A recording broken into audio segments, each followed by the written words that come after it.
Hello. Today I will show you how to fix JBL Live 650 BTNC headphones, where one side has fallen out of the mount. This happened after the headphones fell to the ground. This method also can use for JBL E55 BT or JBL Live 500 BT. By watching this video, you will be able to fix your JBL headphones, and save at least $100 by repairing your old headphones, instead of buying new ones. The main thing is that the wires are not damaged, and headphones will work like new. If the wires are damaged, then need wires to be resoldered, but for that, you need to watch my previous video. If the wires are still okay, then this guide is specifically for you.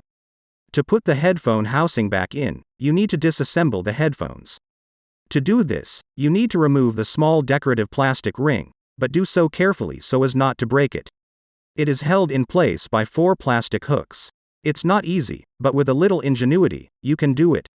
As you can see, under this plastic are 3 screws, that you also need to unscrew. Then, open up a small gap in the headphone housing. This is necessary to insert the headphones housing back, but you also need to insert the wires back, that have come out of the headphones after they fell to the ground. Otherwise, the wires will be compressed and the headphones will eventually stop working. I can't do that, so I have to completely disassemble headphones.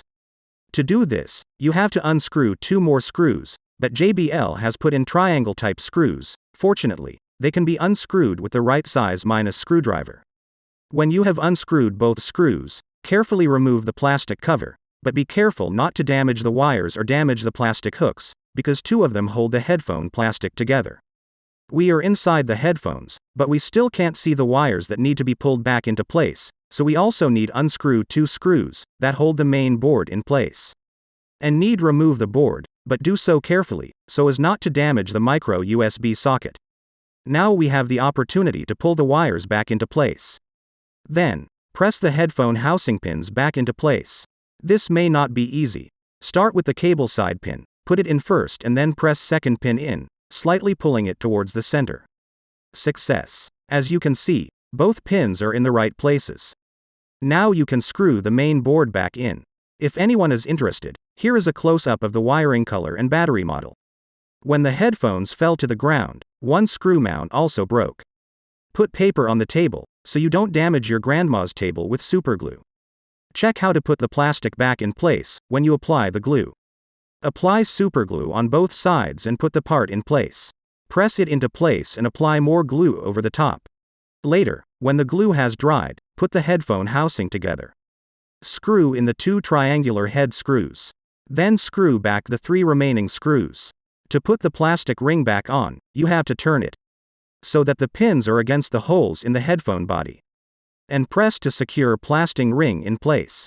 Then check that the headphones turns on and works. It's okay, we haven't broken anything.